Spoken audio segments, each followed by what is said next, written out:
And the imagery that I want to share with you is one that will help you understand the larger concept of Suratul Asr.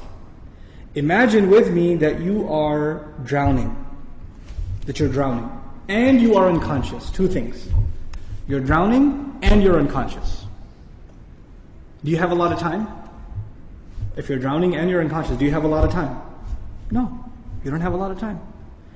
Which means your time is running out. And you know in Arabic, what word is used for when time is running out? The word for that is al-asr.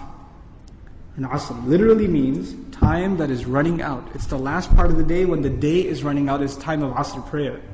Okay, asr literally comes from asir, juice that is squeezed out, time that's being squeezed out of your hands. You know, asr al-thawba even it's used. That you take a cloth that is drenched in water, and when you squish it like this, all the water comes out. Asra as a verb is used like that, right? To squeeze it out.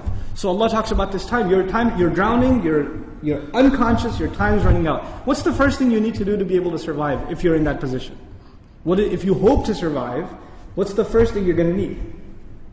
What do you think? Wake up. That's the first thing you're going to need. If you're unconscious, then you're finished.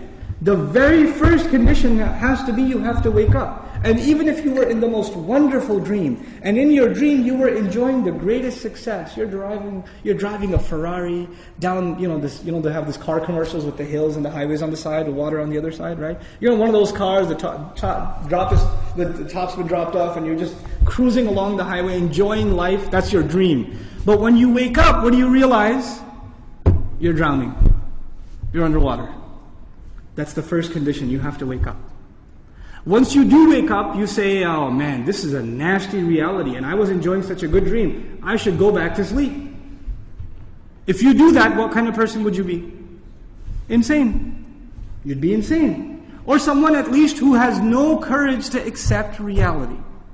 Because they found reality to be very difficult, they decided they're going to put themselves back to sleep even though they woke up. Does this person, if he drowned, can he blame anybody else? The one who woke up and went back to sleep? You think? Someone who never woke up, maybe, right? But the one who woke up said, this is not good. And they went back to sleep. They have no one to blame but who? Themselves. They have no one to blame but themselves. Now, let's imagine that they did wake up. What do you have to do next? Oh, it's pretty bad, I'm drowning. Even if you don't know how to swim, will you not use every muscle in your body to make certain kinds of motions to go towards the surface? Wouldn't you do that? And you will make certain kinds of motions that make you go further down, and certain kinds of motions that will make you go up. And once you discover which ones help you go up, you will only do those, right? You will do those. In other words, the first thing was you have to wake up. The second was you have to swim. You have to do something to try to get to the surface. When you got to the surface, you gasped for air, and you got pulled back down. You got pulled back down. And you know who you got pulled back down? You won't believe this. There's a chain around your foot, and your relative, your cousin, is sleeping, and he dragged you down. And now you're drowning because of your sleeping cousin. What do you have to do now? You got to wake him up. And you're not even waking him up because you want to save him. Who are you waking him up for?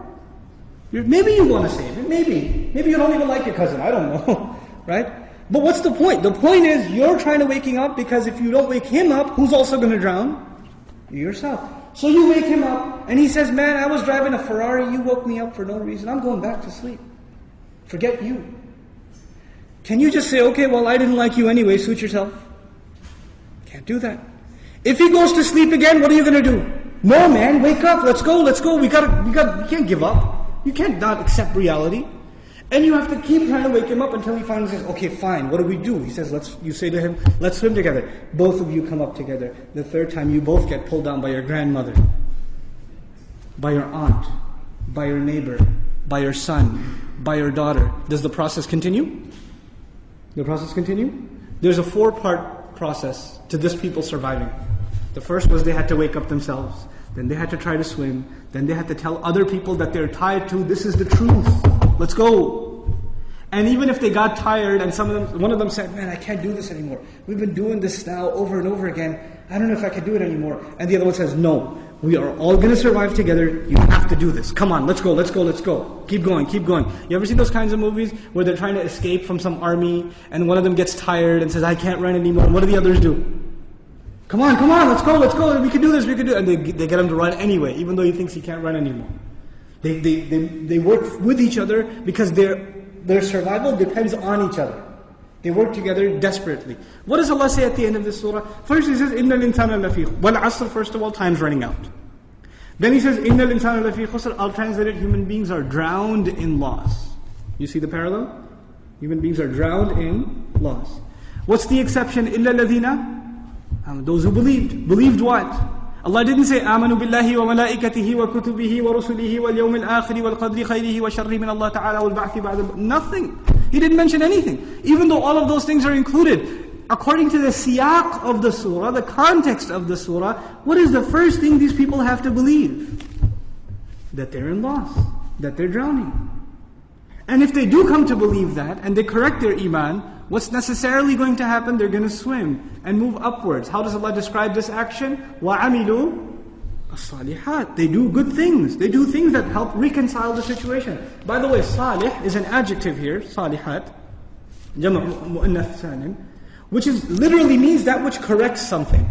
Something was wrong and it corrects it. So they do actions that correct the situation. Literally like the guy trying to swim. But because they were tied to other people, what else did they have to do? وَتَوَاصَوْا بِالْحَقِّ. They had to tell the other the truth.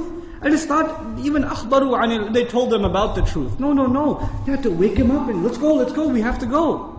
No matter, and over again. Tawasi even has takrar in it. It has repetition. Over and over again they said, this is the truth, this is the truth, this is the truth. You know why? Because the people you're trying to save, even if you wake them up temporarily for 20 minutes, 30 minutes during a khutbah, guess what happens when the khutbah is done? They go back to sleep. They start drowning again. So what do you have to do? You have to go and wake them up again. Then they get sleepy again. Then you got to wake them up again. This is tawasi bil haqq. And you might get tired of doing it. You might become impatient. So Allah also adds, وَتَوَاصَوْا بِالصَّبْرِ. You got to keep doing it. Sabr means consistency, constancy, perseverance, patience. You got to remain on point. You got to keep doing this. Because your survival depends on it. In the end, if you do all of these things but you have no patience, and you give up, you drown too. So even if you had iman, and you had good deeds, and you told people about the truth, but you didn't have sabr, you still drown. So how many conditions do you have to fulfill to survive? All four. All four conditions are required. They're critical and they're necessary. Which is why there's a wa in between them. You see the logical progression from iman to amil salihat, to tawasaw bil haqq, to tawasaw bil sabr, beautifully articulated in this surah.